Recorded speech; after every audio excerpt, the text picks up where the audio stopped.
Bismillahirrahmanirrahim. Assalamualaikum warahmatullahi wabarakatuh. Alhamdulillahi rabbil alamin. Wa bihi nasta'inu ala umuri dunya waddin. Wassalatu wassalamu ala asyrafil anbiya'i wal mursalin, Nabiyyina Muhammadin wa ala alihi wa sahbihi ajma'in wa tabi'ina lahum bi ihsanin ila yaumiddin, amma ba'd.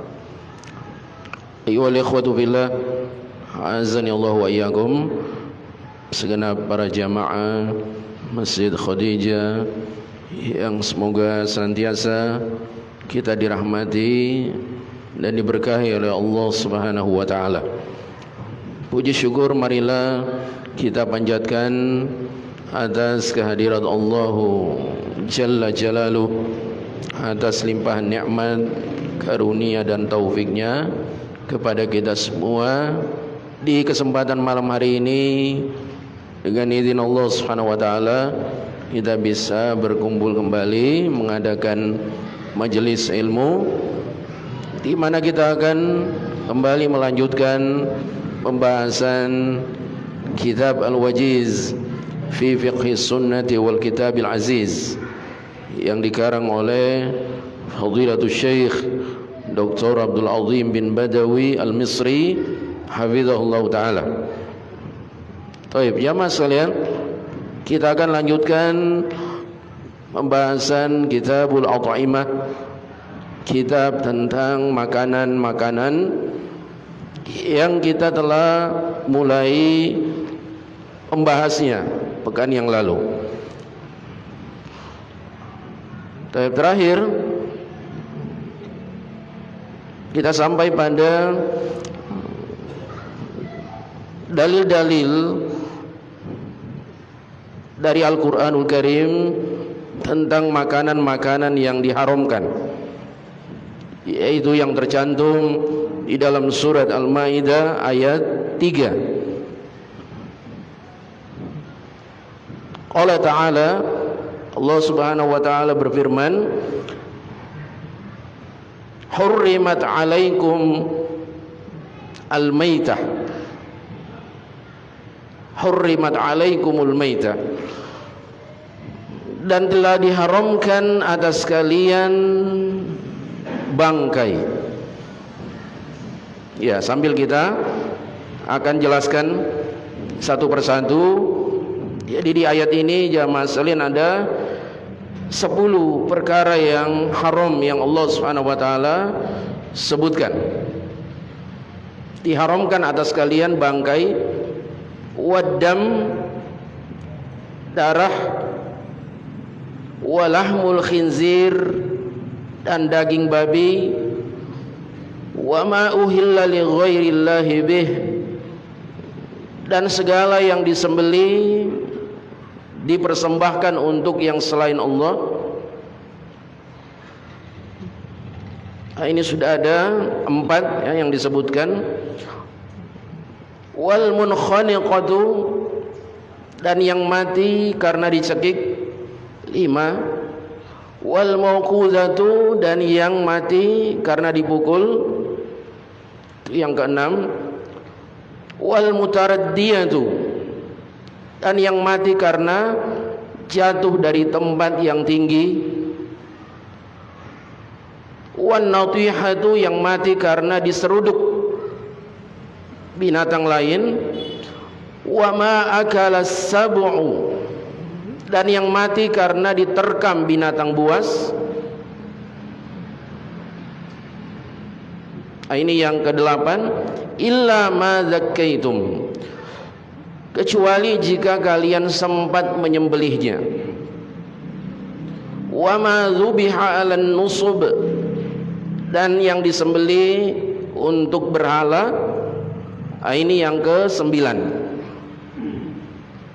Jadi 9 makanan yang diharamkan berdasarkan ayat Al-Quran surat Al-Ma'idah ayat 3. Kemudian di ayat ini ditambah satu perkara lainnya, wa antastaqsimu bil azlam, tapi tidak ada hubungannya dengan makanan, dan kalian mengundi atau meramal nasib dengan anak panah.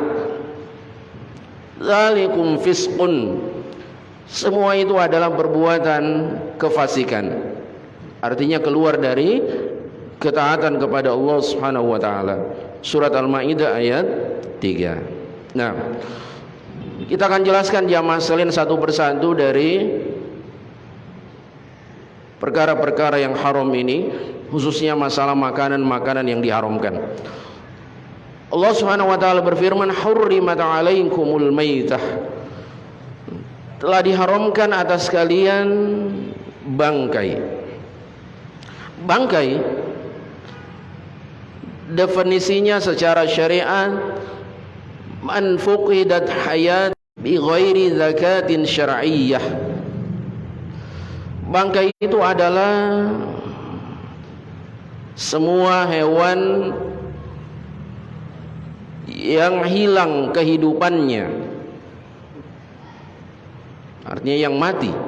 Fuqidat hayatuh, hilang kehidupannya, hilang nyawanya, bi ghairi zakatin syar'iyyah, tanpa melalui proses penyembelihan secara syar'i. Ya, saya ulangi, yang dimaksud dengan bangkai semua hewan yang mati tanpa melalui proses penyembelihan secara syar'i.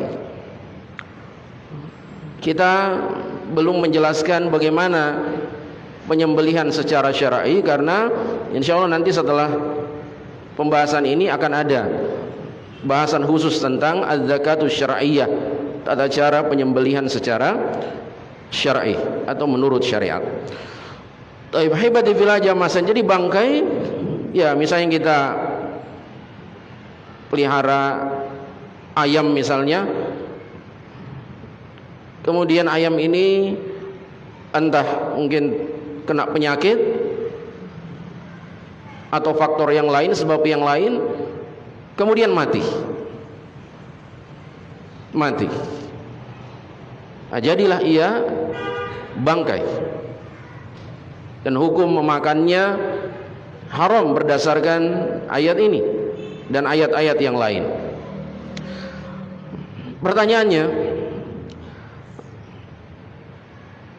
terus kita apakan? Kalau tidak boleh dimakan, dikonsumsi, apa kita buang begitu saja? Kita kubur? Atau masih bisa dimanfaatkan? Kalau mazhab Hanafi berpendapat bahwa seperti yang dituturkan oleh salah seorang ulama mereka, Al-Jassas, di dalam kitabnya Ahkamul Quran, la yajuzu al-intifa'u bil maitati biwajhin. Ayajuzu al-intifa'u bil maitati biwajh. Sama sekali tidak boleh memanfaatkan bangkai. Ini tidak bisa lagi diambil manfaatnya. Kalau sudah jadi bangkai, ya sudah, dibuang. Nah, ini pendapat Hanafiyah atau madhab Hanafi. Namun berbeda dengan pendapat jumhur atau mayoritas ulama. Akan termasuk sebagian yang menganut madhab Hanafi bersama dengan mayoritas ulama atau jumhur. Mereka berpendapat masih bisa dimanfaatkan bangkai itu, masih boleh dimanfaatkan, jangan langsung dibuang ya. Contohnya dijadikan pupuk tanaman, atau sebagai pakan ternak, sebagai makanan hewan. Cuma terjadi lagi perselisihan di antara ulama. Ya, apakah semua jenis hewan boleh kita kasih makan dari sesuatu yang najis, termasuk bangkai? Terjadi khilaf di antara ulama. Ada yang mengatakan boleh kalau hewannya tidak dimakan. Ini haram kita makan, seperti kucing, ya, dan sebagainya, atau ikan hias, ya hanya untuk, ya ikan-ikan yang hanya untuk hiasan, atau yang ditunggangi, saya mungkin kuda, tapi kudanya hanya untuk ya menarik bendi misalnya, atau dokar, ya hanya ditunggangi. Nah itu boleh menurut sebagian ulama. Tapi insya Allah pendapat yang kuat dalam masalah ini boleh termasuk kepada hewan-hewan yang kita makan, yang akan kita makan, seperti ayam atau lele, ya, dan yang lainnya. Yang penting ya harus dikarantina dulu nanti, ya. Jadi hewan juga ada karantinanya, ya mas sekalian, ya, ada isolasinya, ya, karantina selama 3 hari. Akan ada pembahasannya nanti, karena ini dihukumi hewan jallalah namanya, yang makanannya bercampur dengan kotoran atau najis. Sebelum dikonsumsi dikarantina dulu selama 3 hari. Selama masa karantina itu makannya harus dari yang bersih-bersih saja. Tidak boleh yang kotor, apalagi najis. Sebagaimana Umar bin Khattab radhiyallahu an memberi makan atau mengkarantina ad-dajajatul jallalah, ayam jallalah dari jenis yang makan kotoran selama 3 hari. Sudah itu boleh disembeli, kemudian dikonsumsi dagingnya, ya, walaupun makanannya tadi sudah bercampur dengan sesuatu yang najis, sesuatu yang haram. Jadi masih bisa dimanfaatkan. Demikian juga kulitnya, kulit bangkai masih bisa dimanfaatkan, tapi dengan syarat harus disamak, dicuci, dibersihkan terlebih dahulu. Nabi sallallahu alaihi wasallam bersabda, ayyuma ihabin dubir faqad tahur. Kulit bangkai apapun yang terlebih dahulu dibersihkan, disamak, itu bersih hukumnya. Ya, bersih hukumnya. Yang penting sudah disamak atau dibersihkan. Jadi bisa dimanfaatkan. Nah, tapi jamaah sekalian, ya, kendati pun demikian masih bisa dimanfaatkan bangkai itu, jangan berjual beli dengan bangkai, ya. Dan sampai kemudian, ya, apalagi di masa sekarang ini susah kerjaan, kita bisnis bangkai aja, ya, bangkai hewan, mendatangi peternak-peternak, kemudian ya meminta, Pak, kalau ada bangkai ayamnya yang mati, tiren yang mati kemarin, ya dikumpulkan aja, nanti saya beli, ya, baru kemudian dijual kembali, ya. Ini jangan.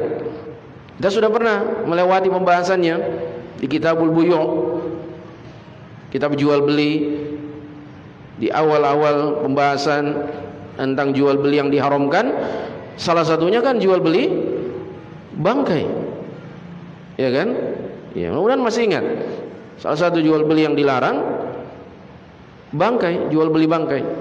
Nabi SAW bersabda, innallaha harrama bai'al khamri wal maitati wal khinziri wal asnam. Sungguhnya Allah Subhanahu wa taala telah mengharamkan jual beli khamr, minuman keras, bangkai, disebutkan bangkai oleh beliau, babi dan patung. Ya, dari perkara-perkara atau pembahasan pada saat itu jual beli yang diharamkan.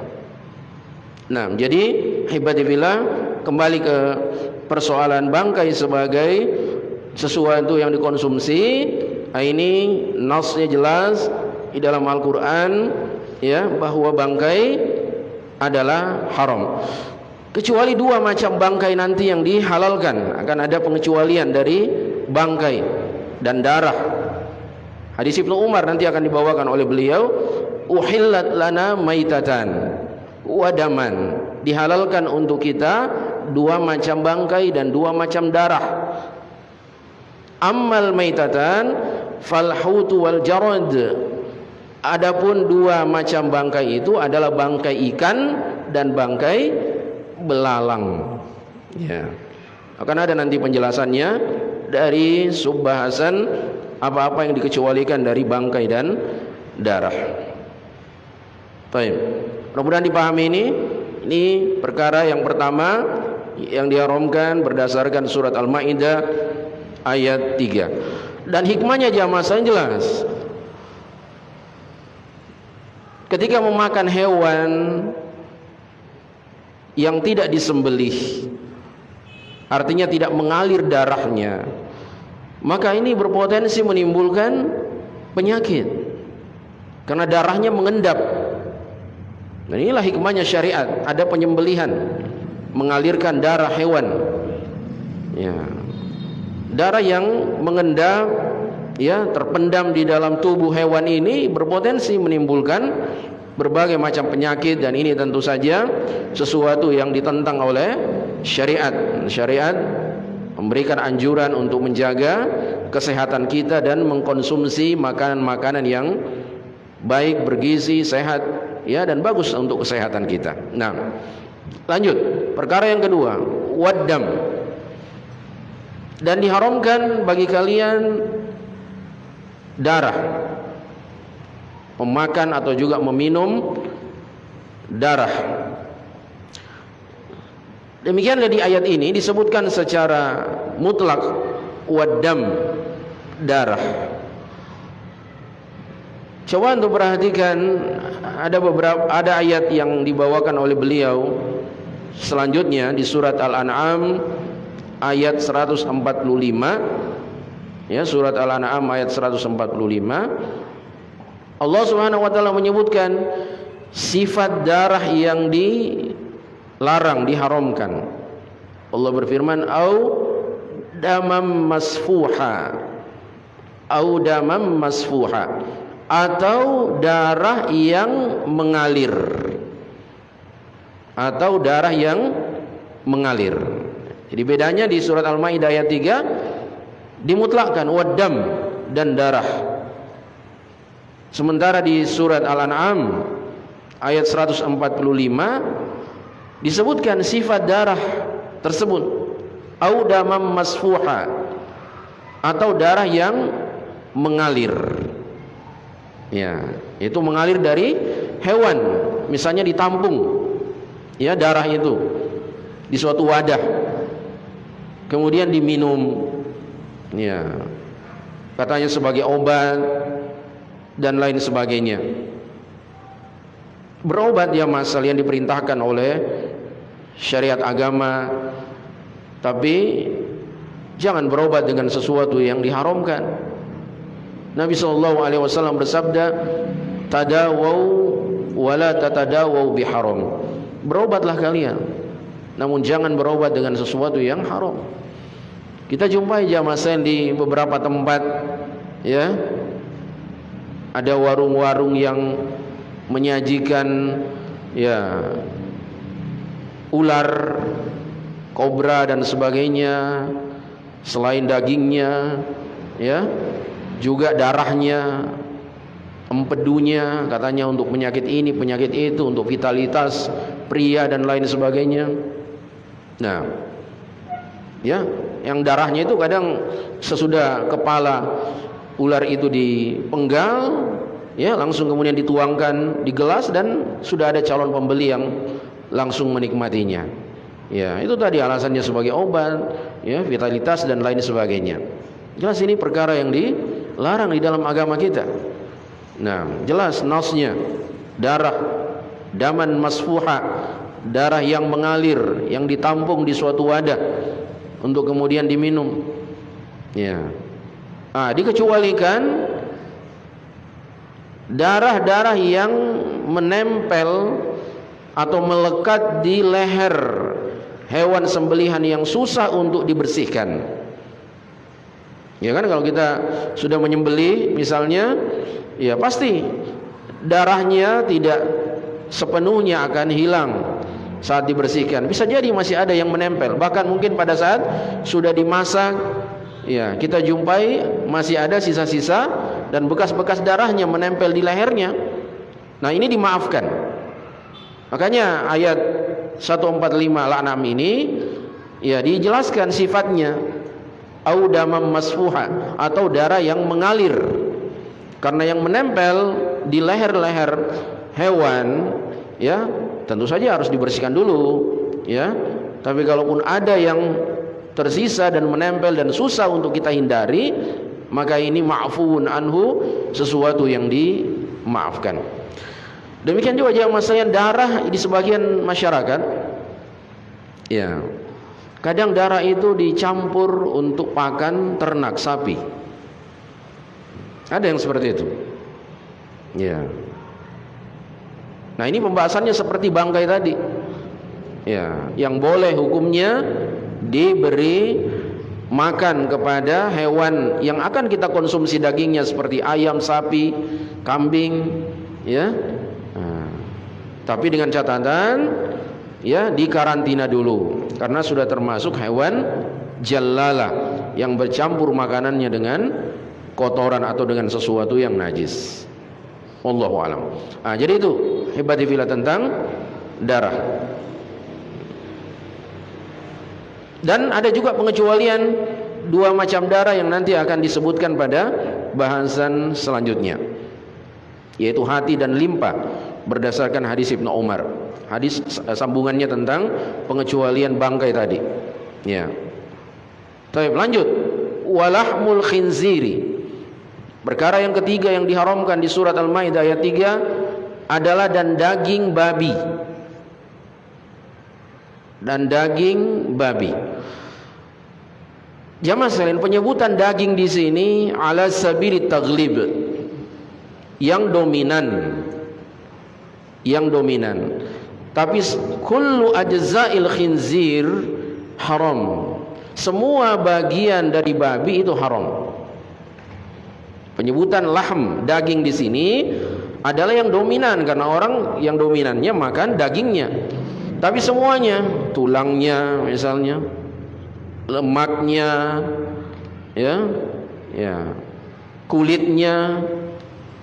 Mungkin ada yang ingin membuat kerupuk kulit, ya, tapi dari babi, ya haram. Nah, kalau kulit dari sapi, kerupuk kulit sapi kan biasa ya. Ya, di Jawa itu banyak kerupuk rambak kalau tidak salah namanya, dari kulit sapi itu tidak apa-apa. Nah, ini kulit babi misalnya, kulitnya haram. Semua bagian dari babi, susunya ya diperah, diminum haram. Nah, jadi disebutkan di sini bukan berarti yang disebutkan cuma dagingnya saja. Ya, berarti yang lainnya boleh, tidak. Ala sabilit taghlib, atau yang lebih dominan dikonsumsi adalah dagingnya. Bahkan ahibati billah, sebenarnya kaum Nasara pun yang merupakan salah satu golongan ahlul kitab itu diharamkan juga atas mereka memakan babi. Ya, di dalam kitab suci mereka yang asli itu juga diharamkan. Jadi mereka memakannya karena mengikuti pensyariatan dari pemuka-pemuka agama mereka. Ya.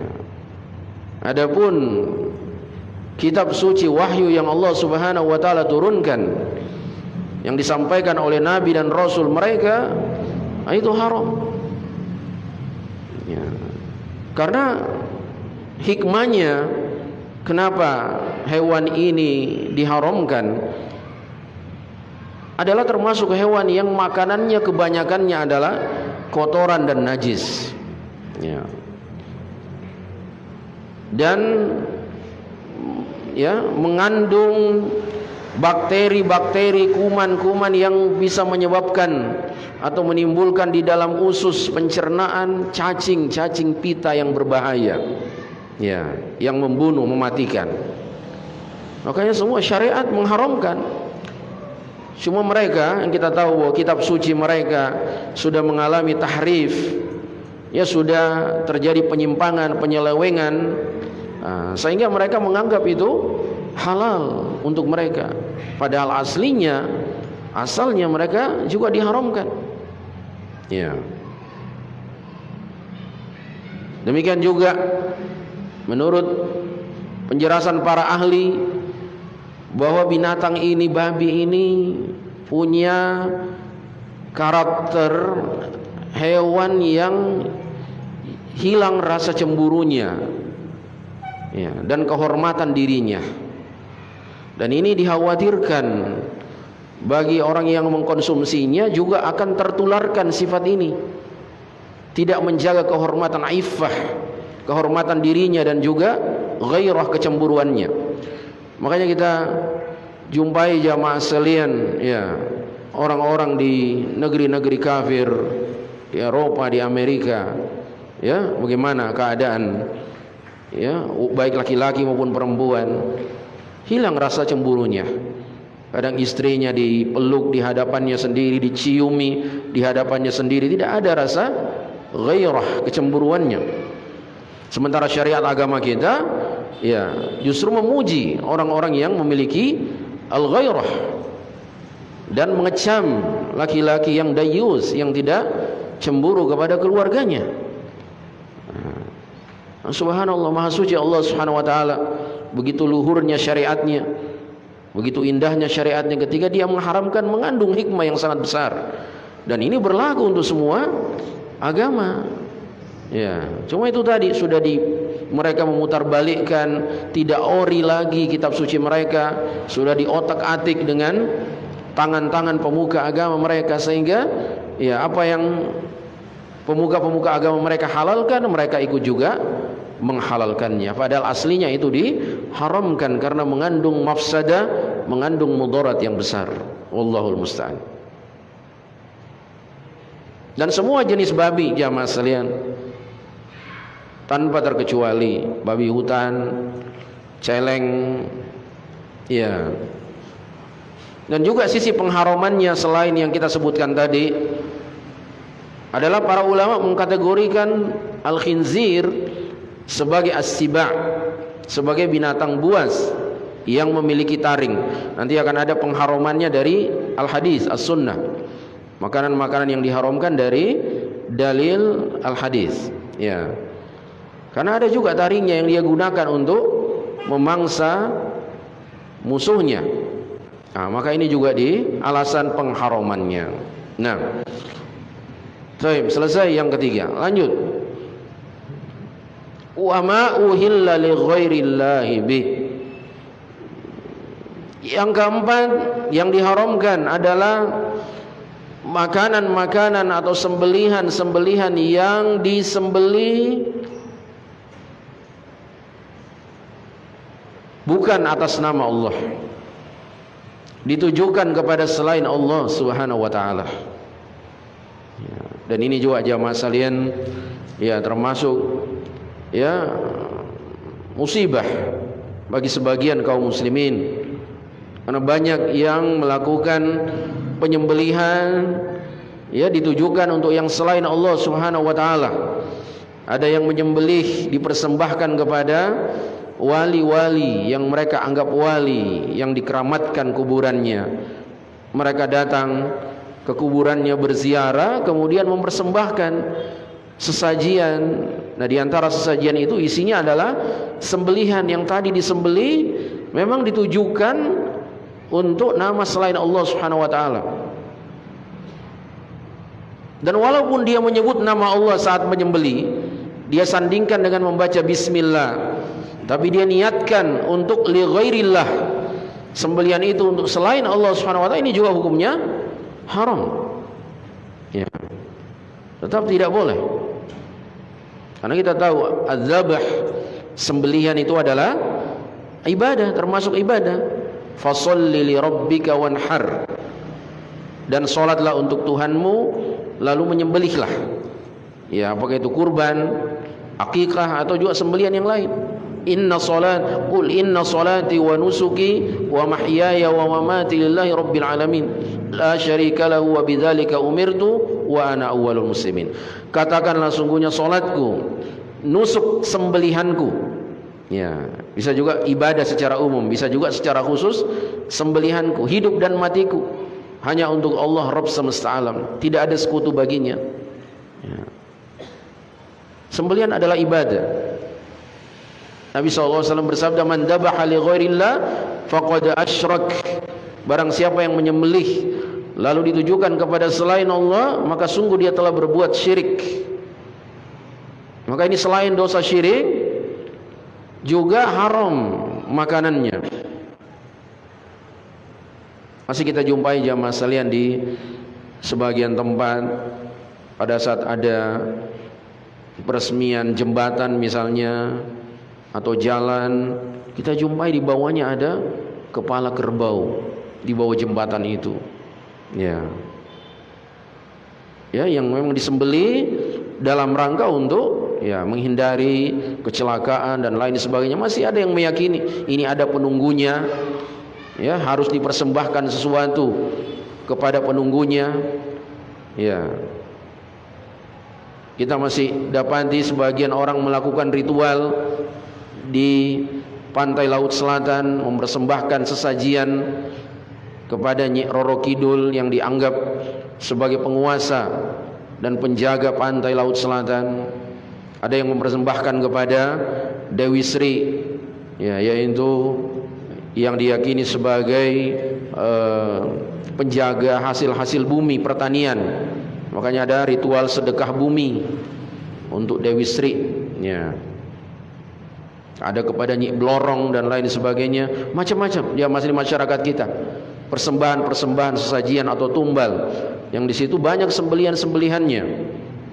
Nah, ini masuk di ayat ini, wa ma uhilla li ghairillahi bih, dan segala yang disembeli bukan atas nama Allah atau ditujukan, dipersembahkan kepada selain Allah Subhanahu wa taala.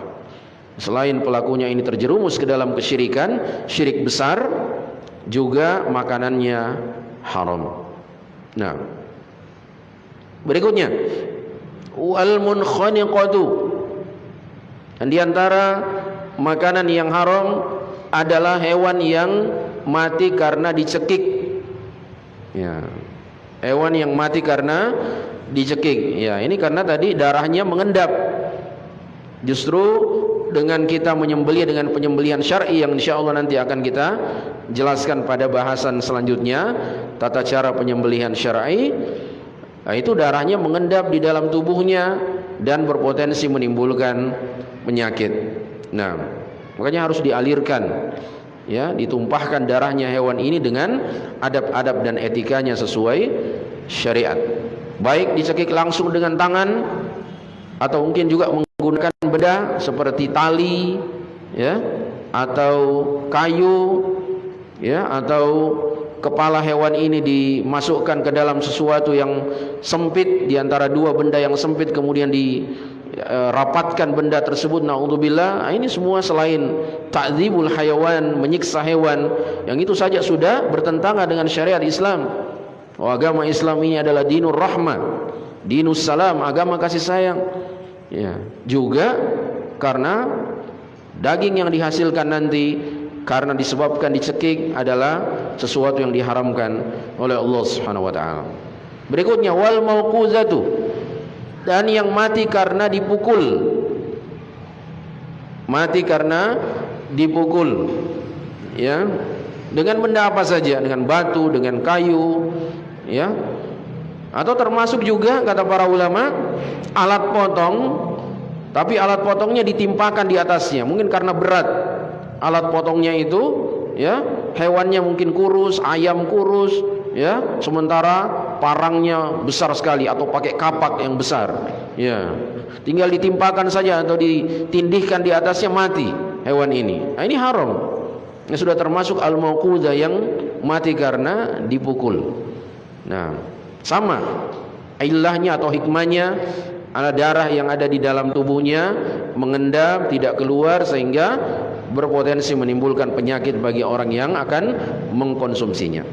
Yang berikutnya wal mutaraddiyah, dan yang mati karena jatuh dari suatu tempat, ya, seperti tempat yang tinggi, ya, jatuh, nah, mati, ya, nah, ini juga haram. Sama semua alasannya adalah, ya, darahnya tidak mengalir. Walaupun mungkin pada saat jatuh, ya, kepalanya terbentur atau giginya terbentur keluar darah, ya, tapi tidak mengalir, tidak dianggap mengalir. Tidak sama seperti ketika disembelih, memang sengaja untuk dialirkan darahnya. Berikutnya wan natihatu, dan yang mati karena diseruduk. Ya, diseruduk hewan lain misalnya kambing, ya, yang bertanduk menyeruduk, ya, kambing yang lainnya, entah bertanduk juga tapi kalah dalam bertarung, atau kambing yang sama sekali tidak punya tanduk mati, ya. Nah, ini juga termasuk yang diharamkan. Berikutnya wama akalas sab'u, wama akalas sab'u, dan hewan-hewan yang diterkam oleh binatang buas. Ya, hewan-hewan yang diterkam binatang buas kemudian mati. Ya, ya, kita tahu sifatnya binatang buas seperti harimau, singa, ya, serigala misalnya. Nah, sebagai hewan-hewan predator, ya, ketika menerkam hewan-hewan lainnya seperti mungkin rusa, kijang, ya, dan mati, maka ini terhitung sebagai maitah, sebagai bangkai, karena matinya tidak melalui proses penyembelihan secara syar'i. Nah, dan tentang as-sabu', tentang binatang buas, akan datang penjelasannya lebih detail insyaallah di bahasan yang nanti akan menyusul, yaitu haramnya memakan semua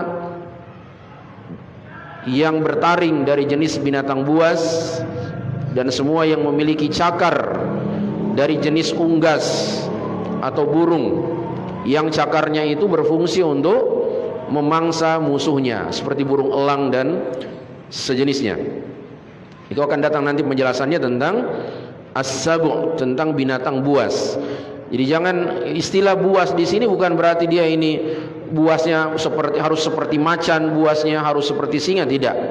Ya, anjing diharamkan karena dikategorikan oleh ulama sebagai as-sabu', sebagai binatang buas. Ya.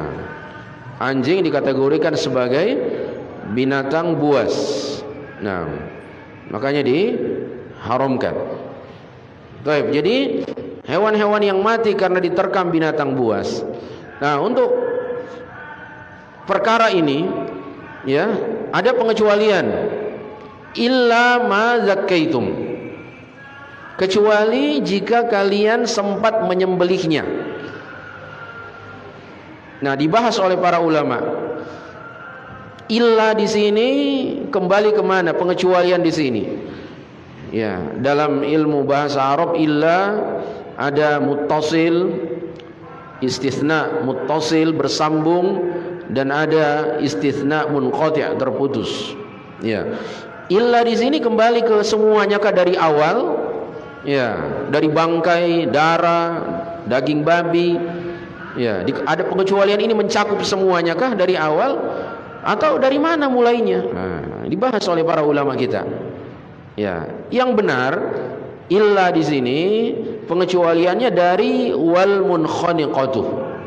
Ya, wal munkhaniqatu, dari hewan yang mati karena dicekik.